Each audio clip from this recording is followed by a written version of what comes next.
UNESCO Remote Radio Week 2021. Get ready for a week devoted to helping radio stations broadcast remotely. Hola, buenas tardes a todos. Muy buenas Hola tardes. Inma, hola Tania. Hola, buenas tardes. Inma, todo para ti. Bueno, tenemos que decir que desde 2019 estamos viviendo un periodo que definirá nuestras generaciones. La pandemia mundial del 2019 hará que todo esto se estudie tanto en las escuelas como en las universidades. Y informar sobre este momento histórico será una grave y seria responsabilidad y formará parte de la evidencia documental de este tiempo. Ahora mismo tenemos con nosotros, la vemos en pantalla, a Tania Escamilla, experta técnica en comunicación de riesgos y participación comunitaria de emergencias de salud para las Américas, desde la Organización Panamericana de Salud y Organización Mundial de la Salud. Buenas tardes, Tania.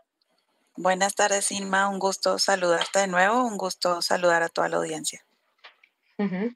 Bueno, Tania, ¿cómo entenderíamos que todos los antecedentes y hechos básicos sobre COVID, ¿dónde debemos encontrar información fiable y actualizada sobre este tema? Es muy importante que el público y también los profesionales de la comunicación se dirijan a canales oficiales que basan su información en fuentes científicas.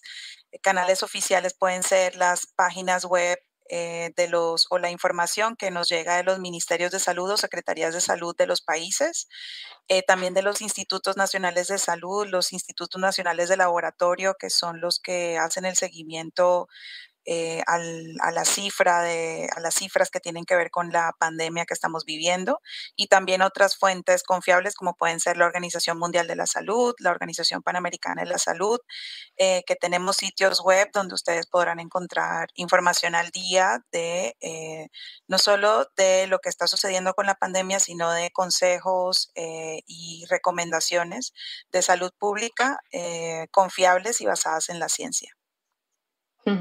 ¿Cómo verificamos la información sanitaria o, mejor dicho, cómo nos comportamos ante una información falsa o engañosa? Yo pienso que sí, es muy importante sobre todo cuestionarnos la fuente de la información que estamos recibiendo.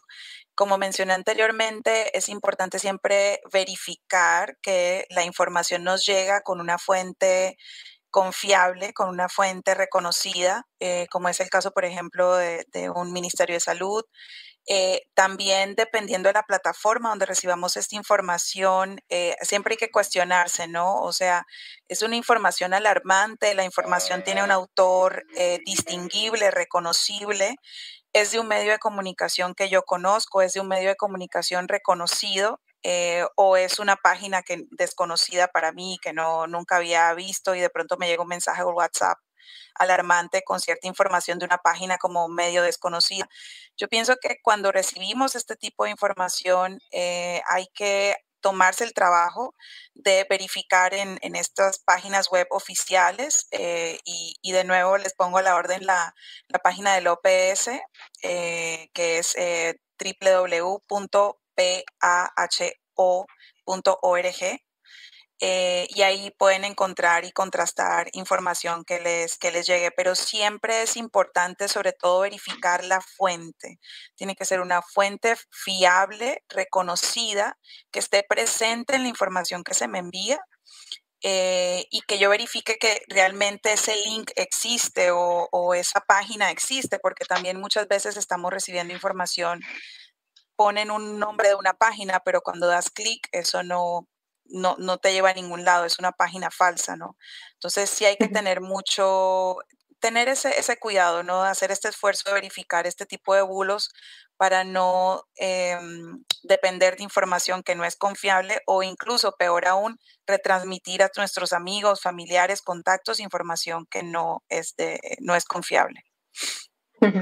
Bueno, estás hablando, Tania, de páginas fiables, ¿no? En radio, ¿cuáles son las estratégicas editoriales más eficaces? Pues yo pienso que hay muchas en en muchos programas de radio, muchos periodistas también buscan para sus contenidos información en la web. Entonces yo insistiría en el tema de las páginas web confiables, pero yo pienso que también en términos de radio, los gobiernos tienen sus radios institucionales que hacen parte de los mecanismos de radiodifusión nacional. Por lo general, ese tipo de radios tienen información al día y tienen información basada en la ciencia sobre la pandemia. Y también hay radios especializadas, sobre todo ahora con el auge de las transmisiones live, las transmisiones en Internet. Hay radios de diversas instituciones de salud. Por ejemplo, sé que Johns Hopkins tiene un podcast, los CDC, los Centros para el Control de Enfermedades, también tienen podcasts y programas de radio disponibles para escucha en vivo en Internet. Entonces yo pienso que estas podrían también ser opciones y por supuesto todo el contenido radial que puede emitir la UNESCO, por ejemplo, que va a estar también basado en información científica fiable. Ujú. Y sobre todo, ¿no? ¿Cómo podemos manejar la incertidumbre o incluso el miedo? Sí, nosotros desde la Organización Panamericana de la Salud y desde la Organización Mundial de la Salud recomendamos que limitemos un poco el consumo de información. Y limitarlo no significa dejar de leer o consumir o escuchar contenidos que se relacionen con la pandemia, pero sí tener un momento en el día que sabemos que vamos a ver qué está pasando, pero vamos a cerrar ese momento y vamos a dedicarnos a nuestras otras tareas diarias.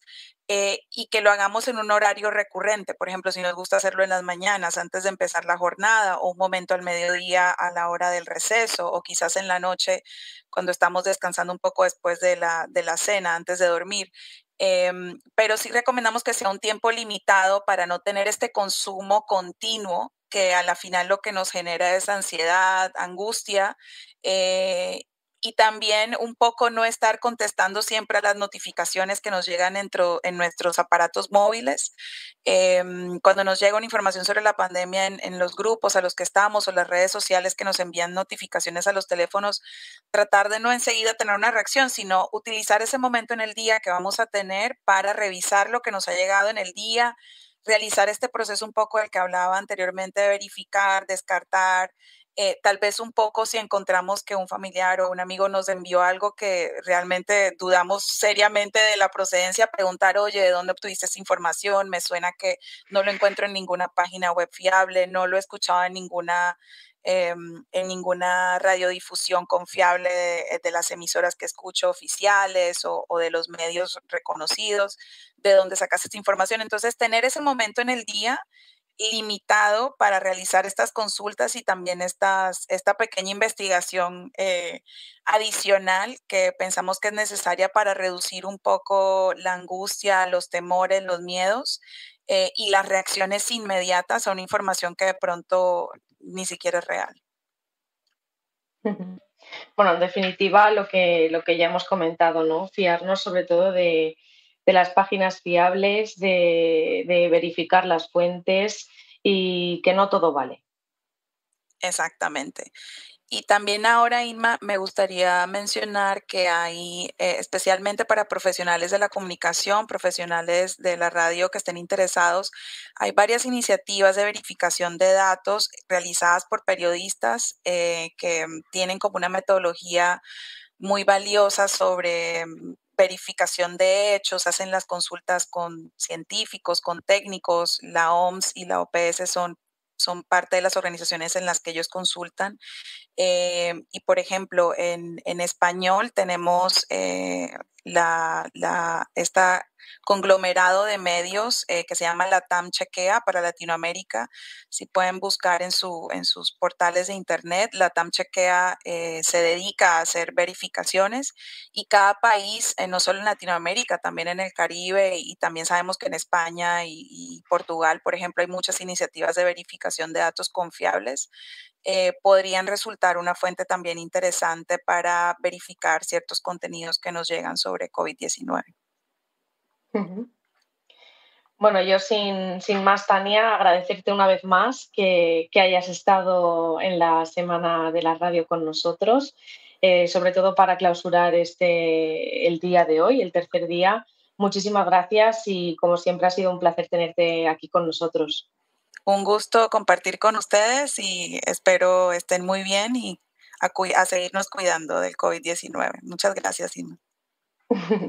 Bueno, nosotros ahora sí cerramos el día de hoy y seguiremos mañana a partir de las 6 y hasta las 8 de la tarde para hablaros de la radio en la nube. Continuamos con la Semana de la Radio.